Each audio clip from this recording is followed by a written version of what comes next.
Hello again, everybody. Christian Lockhart with Sports IQ. On this podcast, we call How'd You Get Here? Today, my guest is Matt Panto, who has a title I'd like to give everybody in whole, but I'm going to give you the short breeze. It is Executive Associate Director with the Ivy League. Welcome, Matt. How are you? Always good to see you, Christian. All is well, and hope the same is true for you. Good, good. Listen, so if you can, break down what it is you actually do for the Ivy League for us. Yeah, sure. So when I came down to the Ivy League 11 years ago, I was brought in to oversee what we were calling our Ivy League Digital Network at the time, which brings 1,400 events to a platform and represent the league office in all of that endeavor. Essentially, what our office does is represent the 8 athletics departments and 8 conference members in everything that we do in college sports and college athletics.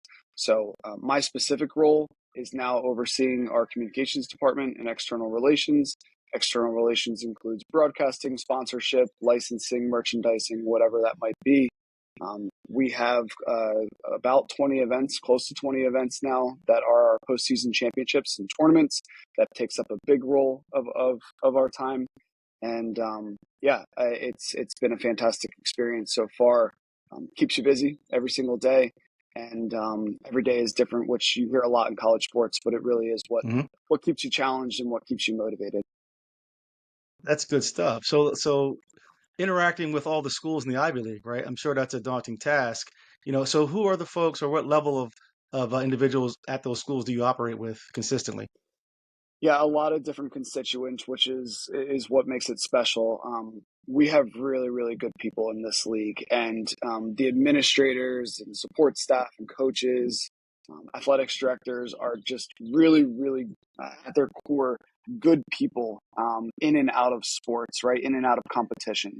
So when that competitive side sets in and everybody's juices get flowing and the anxiety sometimes sets in, we default to the good people that you see around this league, and you can always build off of that, and you build great relationships off that. Specifically to your question, we work with our athletics directors at each of the Hmm. member institutions. I specifically work with what we call our external leads, overseeing all of the external side of each of the 8 athletic departments. I work with our communications directors who oversee all of the PR for the athletics departments. I work with our multimedia directors who oversee all the live broadcasts through our relationship with ESPN.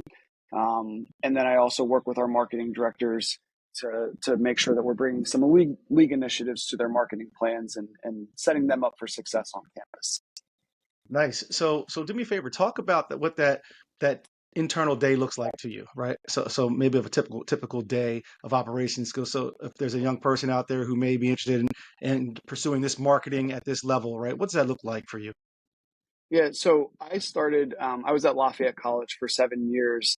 My hometown, I had a great experience. I grew up Let's with stop right there. I got Lafayette. to stop you. Wait, Go, wait. I got to stop you. What's go your for it. hometown? My What's your hometown? hometown, very proudly, I call it my hometown, but I could also just say go Rovers forever and ever. I'm from Easton, Pennsylvania, and just grew up. The nickname is the Red Rovers, and I say this to a fellow Rover or anybody that will listen. There's nothing better than Easton athletics. So I grew up in Easton, but Easton shaped a lot of who I am today and my love for sports and what I believe sports brings to you as a person. So I'm very proud to say that I grew up in Easton. I'm proud to be a Rover. I still have very strong connections back to Easton. Someone that I graduated with is now the athletics director of Easton. So I will always be a Rover, and I look back very often on the time that I had in Easton. Appreciate that. Now you can go back to where you were since we had to represent the hometown. Appreciate that. Always, and again, go Rovers. So I was at Lafayette College, and as much as I was a Rover, I was also a Leopard. I was very fortunate to get offered a job right out of college, where I was overseeing Lafayette's in Lafayette's athletic department. the live video content, YouTube. I'll date myself a little bit. YouTube was just starting to come around. What are these live streams where you don't have to watch it on TV? You can watch it on the internet. So I worked in that department for 7 years and just had an unbelievable experience. I was living out a childhood dream there, to work at Lafayette, and loved every second of it. When I came down to the Ivy League, again, we were just starting the Ivy League Digital Network, and that was my day. To get back to your original question, overseeing the live events, it was our own platform. So the marketing of the platform, working with our partner at that time, that was my day. Making sure that all of the live events happened, were scheduled, were programmed, had the correct technical support that they needed, whether it was through our office or someone else. All of that took up my day. 5 years ago, our executive director, Robin Harris, and I, she had asked me to step into a new role, which I graciously accepted, and I've been in that role since. So now my day is more on the overseeing our communications staff. I have a team of 3 in our office, and their happiness is my happiness. I work for them in a lot of different ways to make sure that they are set up for success. But overseeing communications and, again, external relations, the broadcast side, I'm still very much involved with, merchandising, licensing, all of those things take up your day. The last sentence that I would say is, in a conference office, it's very different than being on campus. Very different. Our most important events are our championship events. So my day revolves around what time of year it is. Is it the fall, when we have fall championships, winter when we have winter championships, spring when we have spring championships? There's also a lot of meetings in a conference office. Are we meeting with our athletics directors anytime soon? Is Robin meeting with our presidents anytime soon? Are we preparing materials and supplements to make sure that they're prepared to make decisions on behalf of the league? All of that stuff goes into my work, but is very, very dependent on the time of year that we're in. A couple questions I have on that. So speaking Please. of time of year first, is there a particular season that really is more stressful or gains more attention than the rest of the seasons? I'll say it that way.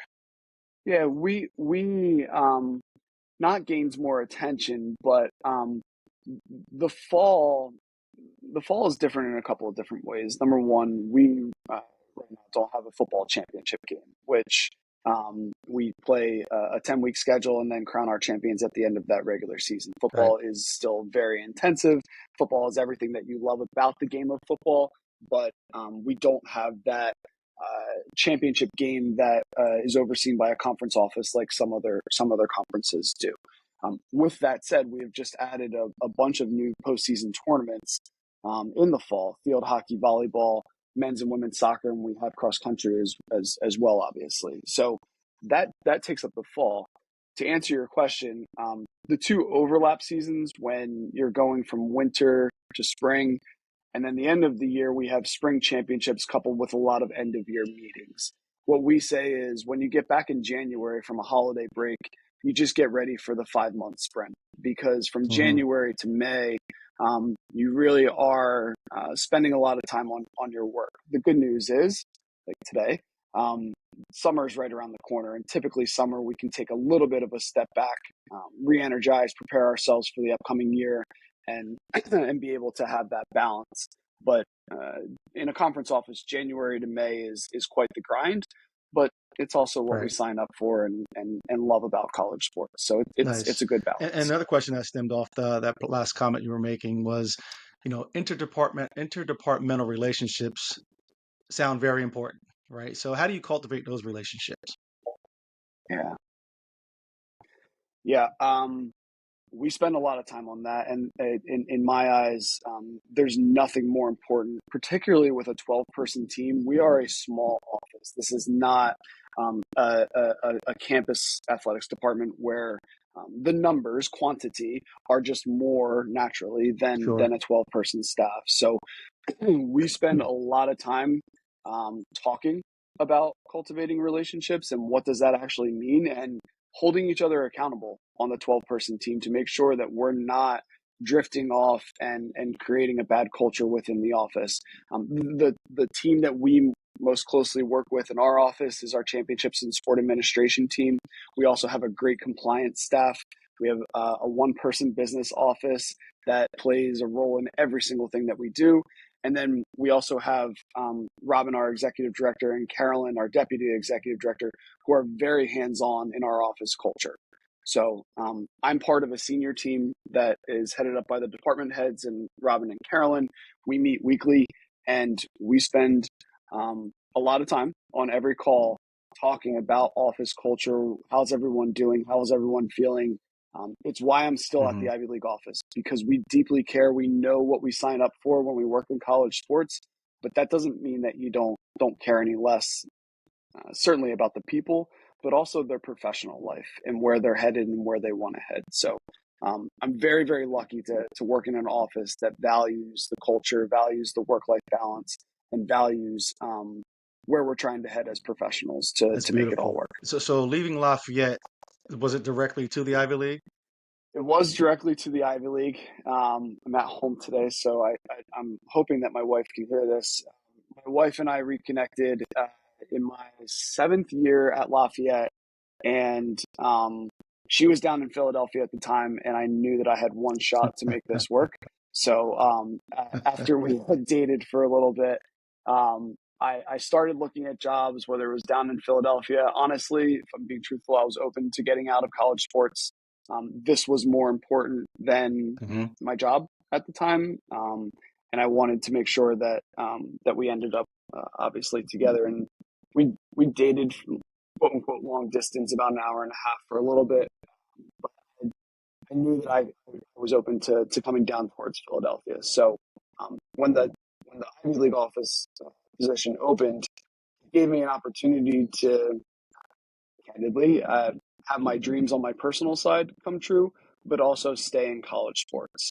So I moved down here, went directly from Lafayette to the Ivy League office, and I've been here for the that's last 11 interesting years. because you said your love of, I don't know if you said your love of college athletics was dwindling, but okay, good. So then there's a switch there, right? Mentally, right? To say I'm getting out of it, Sure. and then and that's on the college side when you're actually at a university where you probably had more support, right, in that position, then to transition to the league office where you said it's minimal occupancy inside that space, less support, but it's also getting back to the college athletics side of it.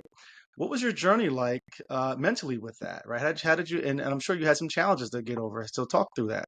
Yeah, my love for college sports didn't dwindle. The Hmm. perspective of life probably settled in a little bit more, right? So when I met Danielle, obviously I knew that we wanted to get married, have a family, go throughout all of that. At Lafayette, when you're on campus, not just Lafayette, you don't have weekends, you don't have holidays. Yeah, That's not a thing. And again, I don't say that to complain. I say that because that's the that's what job. we sign up to Yeah. do when we work in college sports. Exactly. It's nights, it's weekends, and I didn't know any different for 7 years. I loved it. I would not, I tell people all the time, I preach this whole work-life balance thing, but honestly, I'm not sure that I would do anything different for the first 7 years. That's what I wanted to do. I was a recent graduate. I was young. Work was my life, and I was okay with I'm that. going to stop you because that's the balance, When I though. The reconnected balance is with the Dan, buy-in, right? please, Because I talked about this before. We always talk about totally. balance, but that could mean anything. It's all about the buy-in, right? Because if you have a family that's bought into it, they understand what their life is like and how much time, Well said. they're going to see you the whole nine, right? So there's the buy-in that's involved with that. When that buy-in falls off on somebody's end, then it's out of balance, right? Yeah, that's well said, and I'm probably going Ah, to steal take it it. if you don't mind. So, let's stick with it. The buy-in at the time was just work. I loved being a Lafayette Leopard. Again, that was a childhood dream of mine. So I was okay with that. The buy-in changed when I Right. met Danielle, reconnected. We wanted to have a family. And I found a job where the buy-in, as we talked about before, is different throughout the year. I am not, when you're at a conference office, you're not at every Hmm. single event. And I work for a boss that does not make us go to events outside of our championship events. So my nights and weekends opened up, And Danielle and I had very, very honest conversations about, does college sports still work for us? Am I around enough? Now that we have 3 kids, I have 3 kids, 8, 6, and 3. The most important thing to me is being a good father. Yeah. Full stop. Nice. Full stop. I love what I do, but it will never be at the expense of my family, my wife, and my kids. So we've had many conversations about the mental side of what you said. Um, you're putting so much into your job and you're putting so much into your work. So what does buy-in look like on both sides now? What does it look like so that you can make sure you're still being true to yourself and being a good professional, but most importantly, that you're being a good husband and a father and making sure that you're present any day and every day with That's a with great your answer, family. Matt. Great answer. So you've had a lot of good milestones across your career, though, right? And one of the things I'm interested in is I know you were instrumental in um, ESPN and the Ivy League, right? So give some insight into what the state of communications, I'll say it that way, with broadcasting your conferences to more of to opening up to the future state of the national coverage that you have now. Yeah, that I appreciate that. First off, ESPN has been fantastic to work with. They've been a great partner, but that partnership was certainly an evolution. When I first got here, again, I was brought in to oversee what we were calling the Ivy League Digital Network. That was solely a web-based platform that then extended to our schools producing events for regional sports networks, SNY, NESN, NBC Sports Philadelphia. We would take our broadcast and put that onto those linear platforms. And we also had a relationship with ESPN3. So we would take a handful of events each year, put them onto at the time ESPN3, which was cable authenticated, and go from there. Around the time when we started exploring other options, ESPN Plus, what is now ESPN Plus, was also launching. So we had great conversations with ESPN. We had great conversations with other potential partners. And my job was to gather all the information and put it to, again, our executive director, Robin Harris, and the athletics directors to see where we wanted to take these 1,400 events per year. ESPN ended up being a great partner, not only in the live distribution, but also the storytelling of the league as well. When I took this position, I had good conversations with my boss that everybody knows the Ivy League for the academic side, and that's told globally, right? But I'm not sure that people understand how successful we are athletically. We've had 70 plus nationally ranked teams the last 6 years. We had 14 national champions this year. There are a lot of numbers that I could throw to you that would back up how successful we are athletically. With the 12 going away, there's a metric called the Learfield Directors Cup. We've been in the top 6 and probably top 5 next year. We've been in the top 6 for the last 10 years. So all of these things put together, you can see how successful the league is. I say that because when we talked about partnering with ESPN, it wasn't just the live distribution side, it was the storytelling side as well. We wanted to make sure that we were in a place where casual sports fans could see how successful and how competitive the league was in competition, on the field and in the classroom. So that all went into the relationship with ESPN. We're now in our 6th year with the partnership. It's a long agreement that we're very, very proud of. And we do think that it has helped the league and the brand of the league take its next steps, so that we're still being true to our academic side, but we're also not apologetic about the athletic success that we have Absolutely. as well. One of the things I talk about with kids all the time is, or even parents, kids know schools two ways, right? What they see on television, what's local to them, right? And then, being from this neck of the Here, woods, here. we kind of saw that growing up because we're from this area, right? But now that you've taken the brand out Yep. across, the whole 50, right? That makes a big difference, right? Everybody understands the academic side of the Ivy, the mystique behind it. But then when you see, man, they play at a high level athletically, right? This gives kids another avenue, an approach, because it kind of drives the academic side to go along with the athletic side. When you see that you can get a high end education as well as play high end athletics, that combination is lethal, right, for success. Yeah, I'm biased, right? Like I've worked in this place and I have worked two places, Lafayette and the Ivy League, that Hmm. match my values, right? I strongly believe in higher education. I believe in the value of higher education, but I also believe in the power of sports. And when you bring those two things together, like a place like Lafayette and a place like the Ivy League, it's very easy to buy into the mission and take great pride in the work that you do. So I'm biased to not only the principles that we stay to with the academics and some of the rules and policies that we create within the league to stay true to those academic principles, but I also think we have great ambassadors in our coaches and support staff on campuses that really tell the athletic story of the league as well. And it's why I'm still here 11 years later and still I loving know at a every bit lot of of it. schools, the students are in charge of producing the events that we see. Is that the case with the Ivy League as well? We do have a number of students that work for our broadcast. It probably isn't to the level of other conferences and other schools, just because of the endeavors and the rigor that they're going through on the academic side. They don't typically have time, particularly our student athletes.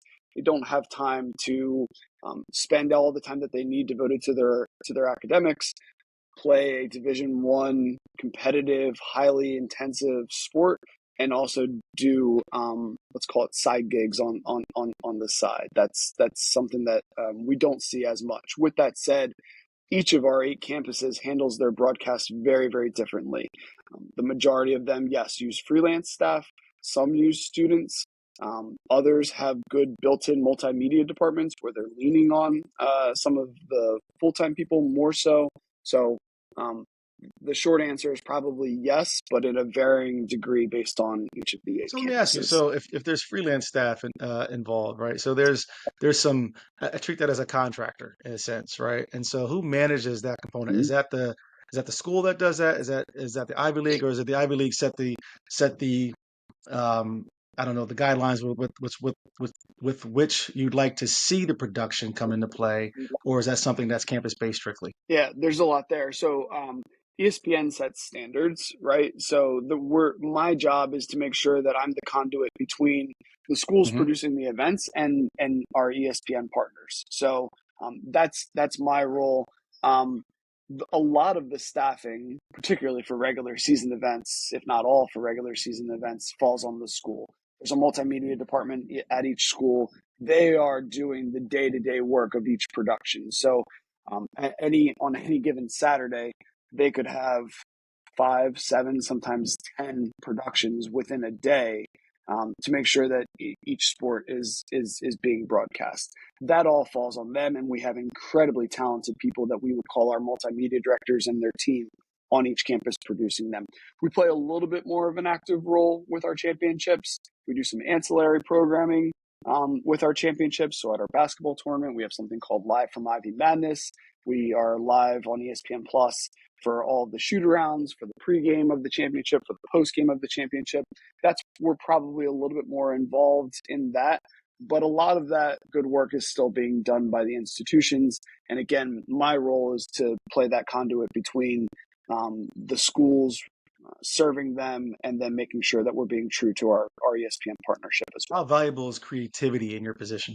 Hmm. It's everything. It this is the stuff that gets me motivated and what I try to give time to our staff to do. Creativity takes time. And to be able to sit down, think about something outside the box, it's very easy in college sports and a lot of other professions, but I'm talking about what I know here, to just copy and paste.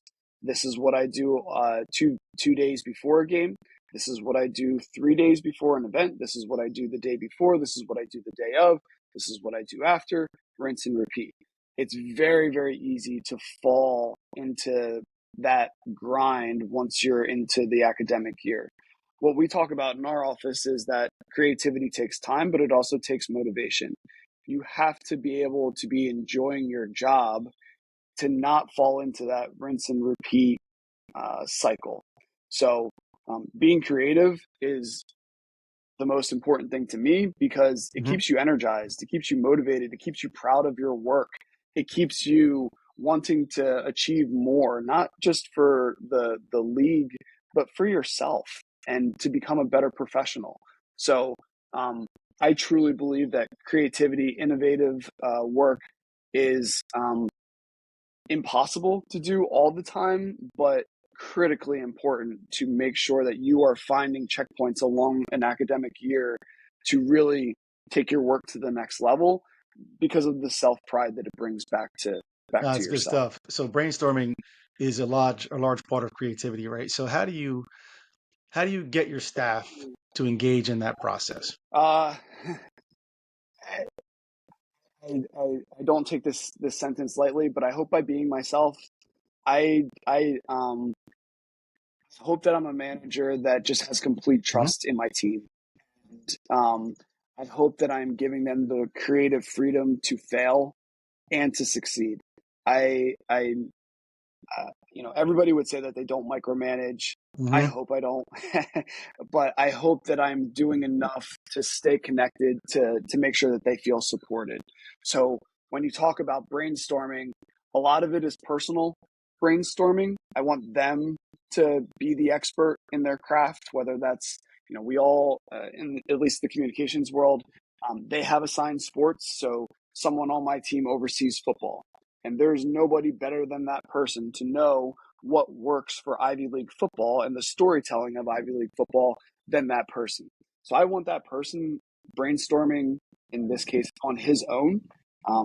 We have someone in our office that oversees Ivy League men's lacrosse, right? I want her overseeing and deciding, in many cases, what's best for that sport because no one knows it Hmm. better than her. Ivy League women's soccer is incredibly successful. We had 4 teams in the NCAA tournament Right. this past year, the AQ and then three at large bids. All 4 of those teams were nationally ranked throughout the year. I I want the person that oversees our PR for that. I want him deciding that. I'm not spending that day to day work. I say all of that because the brainstorming to me has to start within yourself, and you have to be given the time and confidence and trust to do that. And then you hope that you're a manager that can bring the ideas to that person and be able to have a back and forth that this is really, really good. This might be missing the mark. Here's what I'm hearing in other conversations that I want to bring to your content.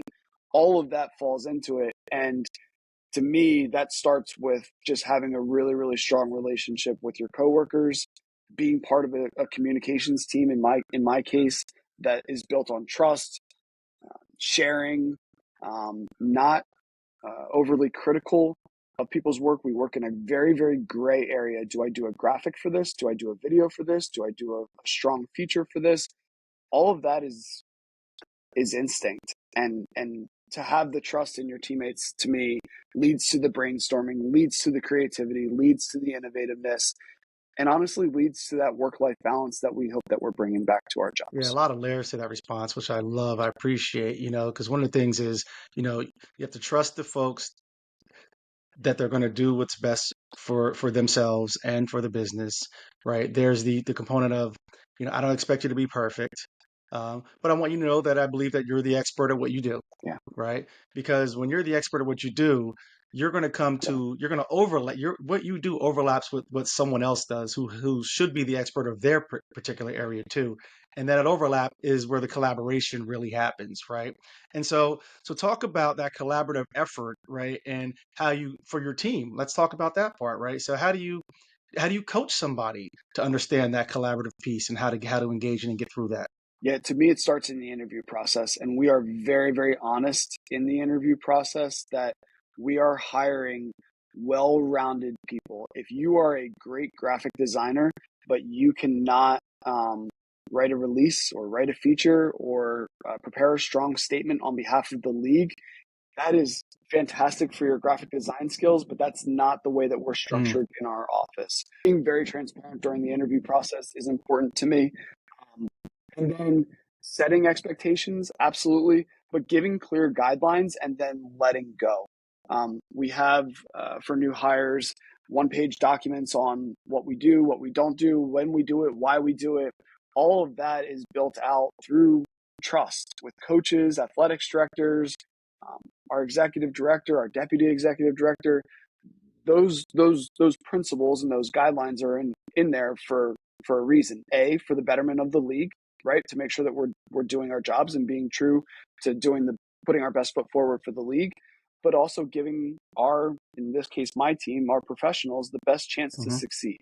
So to me, that is a day one, day two, and day three conversation.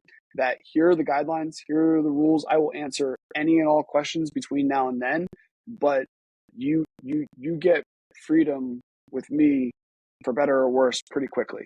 And sometimes that involves trial by fire. Sometimes that involves making mistakes, and that's okay. That means that we're learning. That means that we're getting better, and that means that we're doing things that are gonna push the league forward. That continue to come across every person I've talked to on my show. You're allowed to make mistakes, right? You'll grow from it and learn from it.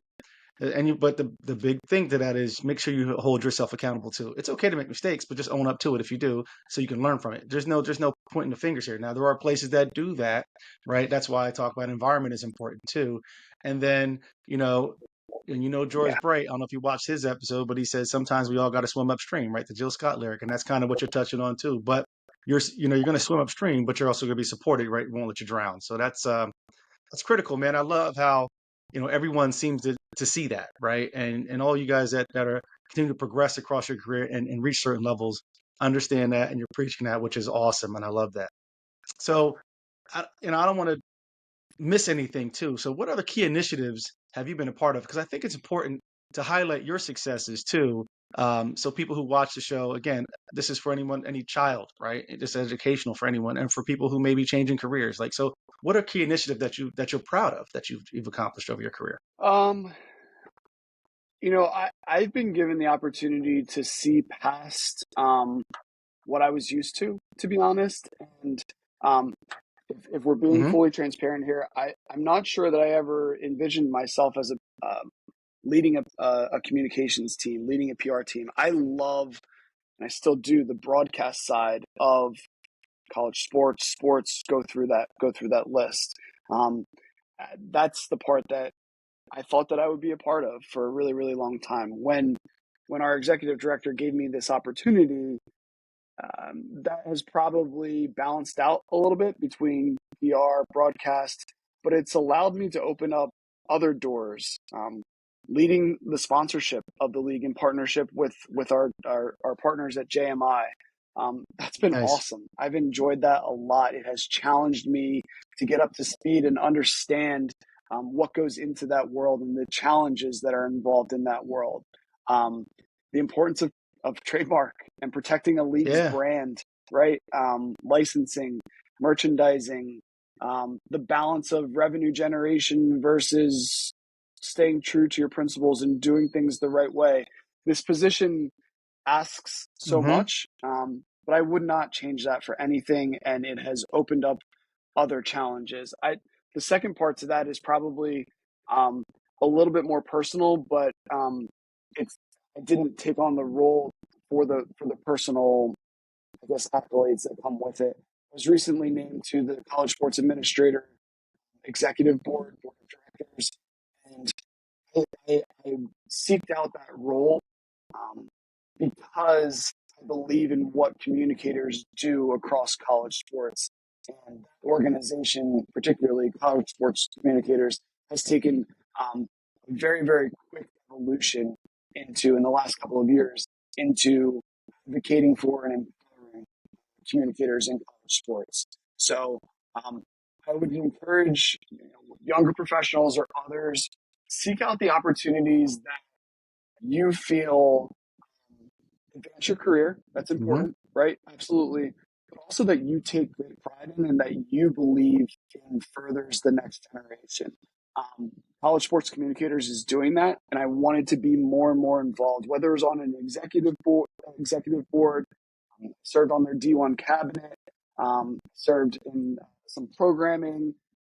That all I get, candidly, nothing out of outside of advancing this profession and advancing this industry. So that was important to me. It motivates me. It challenges me. Yes, there's some personal movement, but more so, it's advocating for the future of our profession and continuing to share the importance of what we do. So that's two different answers there that I hope No, good balances stuff. Because what I'm going to the say to that sandwich there, is, Christian. not like I said, good stuff. The big thing that I see though that you're talking about is growth, right? You know, when you're younger, you have some idea of something, right? We just don't know everything. We never will, but we understand what we understand.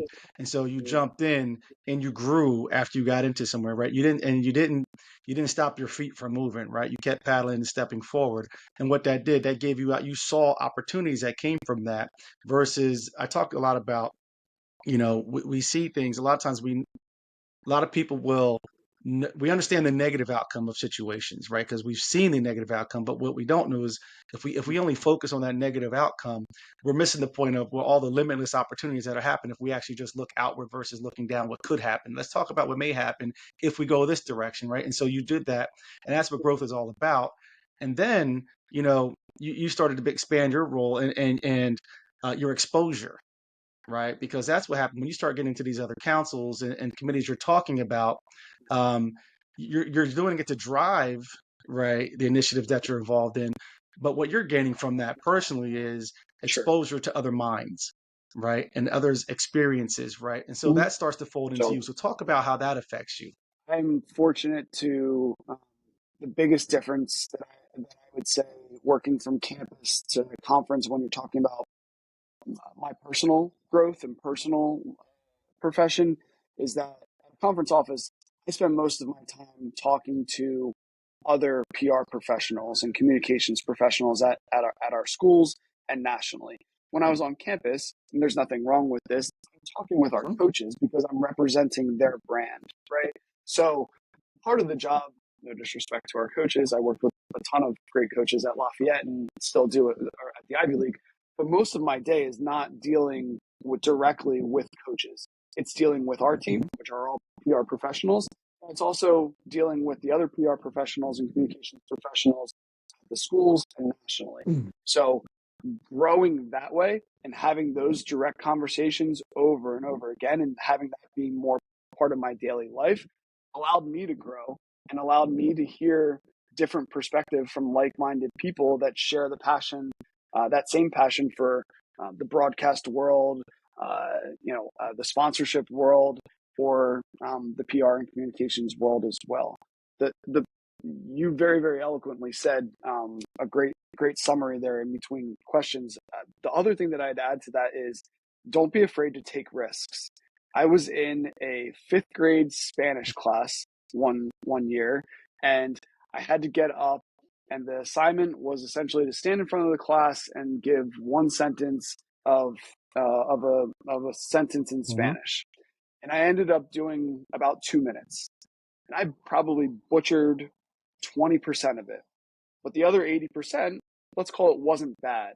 To this day, I can tell you that Senor Montez got up in front of the class and said, I don't care what he just said. He just took an incredible risk Right. by standing up here and trying to say everything that he just did in what was a language that I was still learning at that time. It's not the Spanish that stuck with me. It's that he complimented me for taking that risk. And I think the more that we can be okay with the making mistakes, right? If that's the end result, you make a mistake and that's okay. We're going to grow from that.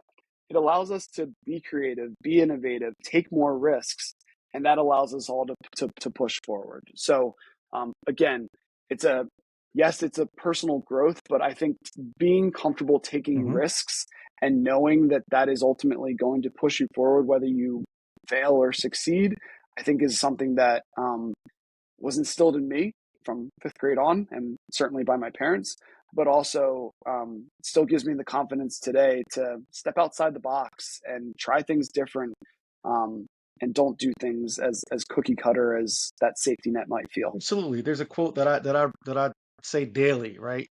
Fear extinguishes genius, You know what I mean? So if you're not going to move forward and try, right? You could be that next person, that next idea, that next thing. But if you don't do it, we're we're all missing out on it, right? And so fear extinguishes genius, and that's Yeah. you know part of it is being able to tell your unique story, right? Because everybody has their story. Don't be afraid to tell your story. It's unique. It is what it is, right? Even taking my daughter, my youngest one, on a college visit recently, they talked about when you do your essay, right? It's not about the topic; it's about the amount of time and effort you put into it, telling your unique story. I said that's exactly it, right? And you touched on something when you just during your comments here. You talked about who you're talking to, right? And when you were at Lafayette, well, that happened to be the community you were in, right? And so your dialogue and conversation and your expertise in that particular arena grew because of that relentless conversations you always have. So that builds your expertise. You move to the Ivy League, conversations are different and they're with different people, right? So now you start to grow your expertise with where you're currently at, right? And that's what allows you to be that expert. And so then when you go to somewhere else, another area that's not your point of expertise, but yours, and the other person's bringing theirs, that collaboration happens again, right? And that's how growth happens, right? So, now all good stuff, all good stuff. I'm gonna leave it right here. What last advice would you have for anybody that's interested in the PR, the media, the communication side of the game? Like, give some folks some advice into getting into that space. Uh, I started out by doing a project. I was at the sales at the time, and the project was internet marketing. And it was a group project. Half the group, the majority of the group, wanted to look at businesses on online marketing and everything else. And I said, higher ed is something that motivates me, it inspires me, it interests me. How about if we go look and see what higher ed looks like and what they're doing to market themselves online? Dating myself a little bit. I called George Bright, who you mentioned earlier in the conversation. I Hmm. called George, who was at Lafayette at the time, and I said, "Is there somebody in the athletic department that I could talk to and have a conversation with about this topic?" Had an hour-long conversation with a gentleman by the name of Scott Morse. Scott, at the end of it, said, and you can start to tell here I hang on to some words. Scott, at the end of it, said, "If you ever need anything, let me know." Well, I emailed him that night at 8 o'clock, thanking him for the time, and said, "I'll take you up on that. If you ever have an internship or anything like that, please keep me in mind." That summer, I did an internship at Lafayette, and then the following year, my senior year, I did another internship. At the end of my senior year, they offered me a position for a job that they were just launching. It had to do with video editing, video broadcasting. I had no experience in that whatsoever. I made $12,000 my first year at Lafayette and wouldn't have changed anything for it. It was an amazing thing. I say all of that because that's what launched my career. I stumbled into this. I had no idea the world of athletic administration and the world of college sports. Stumble into something, take risks, think outside the box, um, put yourself into positions that you have no idea how it's going to turn out. Because 18 years later in college sports, I never thought that I would say that. And with a family of three and a wife that is completely devoted not only to our family but to my well-being and success as well, it doesn't get any better than that. And it all started with an internet marketing project at the sales. So I have great hope for our younger generation. I think that they have taken what we do to the next level over and over again. And my job is to, in part, inspire that next generation and give them the confidence to stumble into these things the way that I did. Fantastic. Ladies and gentlemen, Matt Panto, Associate Executive Director with the Ivy League. Thank you for your time. Thank you, Christian. Appreciate it. Absolutely.